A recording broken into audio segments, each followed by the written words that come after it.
वृश्चिक राशि के लिए इस अप्रैल 2024 के अंदर जो परिस्थितियां हैं ना, वो बड़ी डामाडोल हैं। एक तो मंगलिक दोष का प्रभाव है पूरे महीने, और दूसरा मंगल शनि की युति दोष है। ये देखिए 4th हाउस में बनी हुई है, और मंगल शनि माँ के घर में बैठे हैं, प्रॉपर्टी ज़मीन जायदाद के घर में बैठे हैं, सुख साधन के घर में बैठे हैं, राजनीति के घर में बैठे हैं। उथल फुथल तो मचेगी, तनाव तो होगा, कलह भी बढ़ेगा, कलेश भी बढ़ेगा, जीवन में विपरीत परिस्थितियां भी फेस करनी पड़ेंगी। ये मैं आपसे कहना चाहता हूँ मित्रों। समझ जाना, संभल के चलना, मेरी बताई हुई बातों पर अमल करने की कोशिश करना, क्योंकि मैं जो भी बोलता हूँ बहुत सोच समझ के ही बोलता हूँ। और 23 तारीख से तो मंगल राहु का अंगारक दोष भी बनेगा, जो बुद्धि को भ्रमित करेगा, और पहले 14 दिनों तक आपके माइंड पर बैठे हैं ये रे सूर्य राहु का युति दोष। फिर मैं क्या करूँगा? अब ग्रहों की चाल ऐसी है, इसलिए आपको मैं हिदायत दे सकता हूँ। वृश्चिक राशि पर प्रभाव तो है ही, वृश्चिक राशि वाले इस समय परेशान तो चल ही रहे हैं, और शनि की ढैया से भी वो लोग परेशान चल रहे हैं। इसलिए आपसे विशेष आग्रह है कि अगर कोई 2 बातें बोल दे तो सुन लो, सोच लो, ईश्वर की इच्छा है, भगवान ऐसा चाहते हैं, हो सकता है यही शनि राहु मंगल केतु बन के आ रहा हो जीवन में लड़ने के लिए, तो आप उसको अपने से दूर ही कर दो, हाथ जोड़ लो, चल ठीक है बोल लिया इसने, कोई बात नहीं। ये सोच लो मेरा टाइम विपरीत है तो मैं शांत हो जाता हूँ। ये व्यवहार, ये सोच का पालन करते हुए आपको बढ़ना है इस महीने में, इस पूरे महीने में।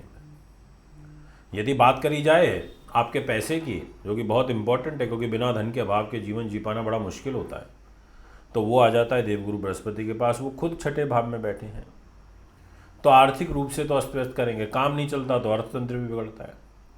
और अगर काम की ही बात कर लूँ, चलो बात छिड़ गई है तो कैरियर को बता देता हूँ। ये कैरियर का घर है, यहाँ लिखा है 5 नंबर, यानी कि सूर्य इसका मालिक है, और बैठा कहाँ है? ये रहा राहु के साथ। और फिर 14 तारीख को इधर आ जाएगा मेष राशि में, राशि परिवर्तन करके उच्च का हो जाएगा।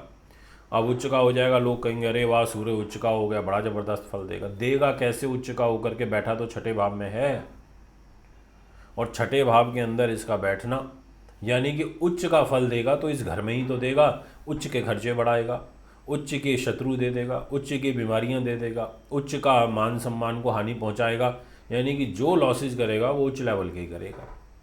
और कैरियर का लॉर्ड होकर उच्च का है, कैरियर में भी बाधा आएगी।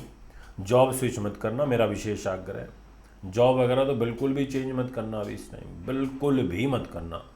अगर बॉस 2 बातें फालतू बोल दे तो चुपचाप समझ लेना, ये प्रसाद ही समझ लेना, वरना भगवान का ही प्रसाद है। ऐसी ग्रह स्थिति है, इसलिए ओवरऑल सावधानियां बरतनी है। यदि मैं बात करूं हेल्थ की, तो मैंने बताया 6ठे भाव में देवगुरु बैठे हैं, और हेल्थ का लॉर्ड मंगल है, वो यहाँ शनि के साथ बैठा है, और फिर मंगल राहु का दोष बनेगा अंगारक 23 तारीख से। ये मंगल इस महीने ठीक नहीं है, हेल्थ को लेके माँ के घर पे बैठा है, यानी कि माँ की हेल्थ ख़राब करेगा। उसके बाद 23 तारीख से हेल्थ को लेकर के बच्चों घर में चला जाएगा, यानी कि बच्चों की भी हेल्थ ख़राब करेगा। ऐसे ग्रह योग यहाँ पर बनते हुए नज़र आ रहे हैं।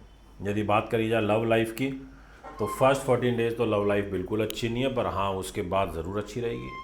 उसके बाद लव लाइफ में बड़ा मेजर रिलीफ आएगा, यानी कि रिलेशनशिप अच्छे हो जाएंगे। और एक बात और बोलूँ, आपको 14 तारीख के बाद से कोई अकस्मात धन लाभ हो सकता है, और 24 अप्रैल के बीच में, यानी कि 14 से 24, ये जो टाइम पीरियड रहेगा, इसमें कुछ विशेष रिजल्ट फल आपको प्राप्त होते हुए नज़र आ रहे हैं, बड़े इंपॉर्टेंट। इसमें किंतु परंतु और दो मत नहीं है। आप मन लगा के मेहनत करो, आगे बढ़ो, उन्नति करो, ऐसी शुभकामनाएं मैं आपको देना चाहता हूँ। यदि आपसे बात करी जाए कि आखिर आपका वैवाहिक जीवन कैसा रहेगा, तो शुक्र के पास जिम्मेदारी अच्छा रहेगा, वैवाहिक जीवन ठीक रहेगा। उसके लिए मैं कह सकता हूँ कि छोटी मोटी नोक झोंक होगी, पर कोई बड़ा विशेष बुरा प्रभाव नहीं नज़र आ रहा है। यदि बात करी जाए कुछ पारिवारिक विषयों को लेकर के, तो ये महीना पारिवारिक चिंताओं को सुलझाने के लिए नहीं है, इसलिए अभी जैसा चल रहा है ऐसे चलने दो, अगले महीने इस विषय में चर्चा करना।